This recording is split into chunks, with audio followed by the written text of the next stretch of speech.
ನಮಸ್ಕಾರ ವೀಕ್ಷಕರೇ, good is good ಮೋಟಿವೇಶನಲ್ಗೆ ನಿಮಗೆಲ್ಲ ಆತ್ಮೀಯ ಸ್ವಾಗತ ಸುಸ್ವಾಗತ.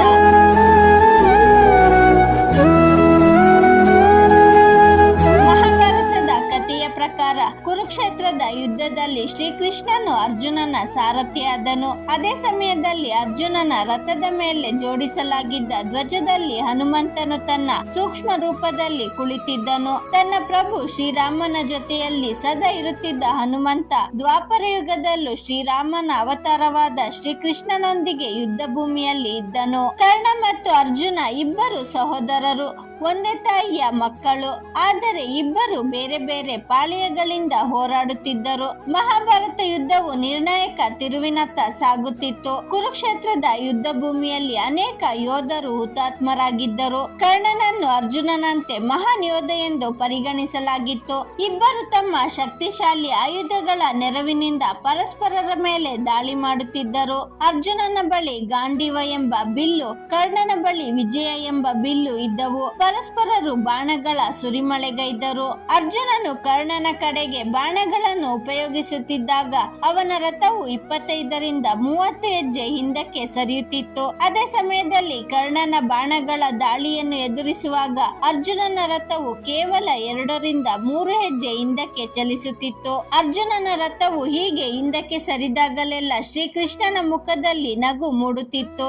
ಆತ ಕರ್ಣನನ್ನು ಹೊಗಳುತ್ತಿದ್ದನು. ಇದನ್ನು ನೋಡಿ ತನ್ನನ್ನು ನಿಯಂತ್ರಿಸಿಕೊಳ್ಳಲಾಗದ ಅರ್ಜುನ ಹೀಗೆ ಕರ್ಣನನ್ನು ಹೊಗಳಲು ಕಾರಣವೇನೆಂದು ಶ್ರೀಕೃಷ್ಣನನ್ನು ಪ್ರಶ್ನಿಸಿದನು. ಆಗ ಶ್ರೀಕೃಷ್ಣನು ಮುಗುಳ್ನಗುತ್ತಾ, ಓ ಪಾರ್ಥ, ನಾನೇ ನಿನ್ನ ಸಾರಥಿ. ಈ ರಥದ ಧ್ವಜದಲ್ಲಿ ಹನುಮಂತನು ಕುಳಿತಿದ್ದಾನೆ. ಚಕ್ರಗಳ ಮೇಲೆ ಶೇಷನಾಗ ಅಂದರೆ ನಮ್ಮಣ್ಣ ಬಲರಾಮನು ಇದ್ದಾನೆ.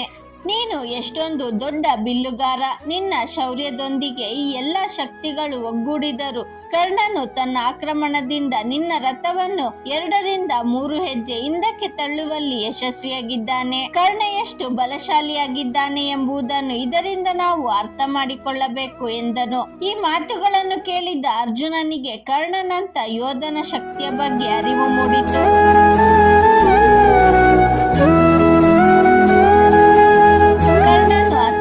ಶಕ್ತಿಶಾಲಿಯಾಗಿದ್ದನು, ಆದರೆ ಯುದ್ಧ ನೀತಿಗಳನ್ನು ಮುರಿಯುವ ಹಕ್ಕು ಅವನಿಗೆ ಇರಲಿಲ್ಲ. ಆತ ಅರ್ಜುನನ ಮೇಲೆ ನಿರಂತರವಾಗಿ ಆಕ್ರಮಣ ಮಾಡಿದರೂ ಅರ್ಜುನನಿಗೆ ಯಾವುದೇ ಹಾನಿ ಮಾಡಲು ಸಾಧ್ಯವಾಗಲಿಲ್ಲ. ಇದರಿಂದ ಕಡುಕೋಪಗೊಂಡ ಕರ್ಣ ಒಂದೇ ಬಾರಿ ಅನೇಕ ಬಾಣಗಳನ್ನು ಪ್ರಯೋಗಿಸಿದನು. ಅವು ಅದೆಷ್ಟು ಆಕ್ರಮಣಕಾರಿಯಾಗಿದ್ದವೆಂದರೆ ಅವುಗಳಲ್ಲಿ ಕೆಲವು ಶ್ರೀಕೃಷ್ಣನನ್ನು ಅಪ್ಪಳಿಸಲಾರಂಭಿಸಿದವು.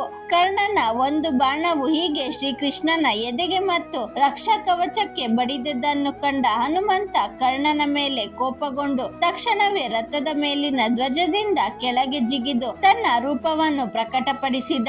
ಕುಪಿತ ಹನುಮಂತನನ್ನು ನೋಡಿದ ಕರ್ಣ ಬಿಲ್ಲನ್ನು ಕೆಳಗಿಟ್ಟು ಕೈ ಮುಗಿದು ಕ್ಷಮೆಯಾಚಿಸಿದ. ಹನುಮಂತನು ಕೋಪದಲ್ಲಿದ್ದುದನ್ನು ಕಂಡ ಶ್ರೀಕೃಷ್ಣ ತನ್ನತ್ತ ತಿರುಗಿ ನೋಡುವಂತೆ ಅವನಿಗೆ ಹೇಳಿದ. ಆಗ ಹನುಮಂತನು ಕೋಪದಿಂದಲೇ ಶ್ರೀಕೃಷ್ಣನನ್ನು ನೋಡಿದ. ತನ್ನ ಪ್ರಭುವನ್ನು ನೋಡುತ್ತಿದ್ದಂತೆ ಹನುಮಂತನ ಕೋಪ ಕರಗಿ ಹಿಂತಿರುಗಿ ರಥದ ಮೇಲಿನ ಧ್ವಜವನ್ನು ಏರಿ ಕುಳಿತ. ಹೀಗೆ ಕರ್ಣನು ಮಹಾಬಲಶಾಲಿಯಾಗಿದ್ದರೂ ಕೌರವರ ಪಾಳೆಯದಲ್ಲಿ ಇದ್ದುದರಿಂದ ಅವನ ಶೌರ್ಯವು ಯಾವ ಪ್ರಯೋಜನಕ್ಕೂ ಬರಲಿಲ್ಲ. ನಮಗಿರುವ ಸಾಮರ್ಥ್ಯಗಳು ನಾವು ಯಾವುದಕ್ಕೆ ಅವನ್ನು ಉಪಯೋಗಿಸುತ್ತೇವೆ ಎನ್ನುವುದರ ಮೇಲೆ ನಿರ್ಧಾರವಾಗುತ್ತವೆ.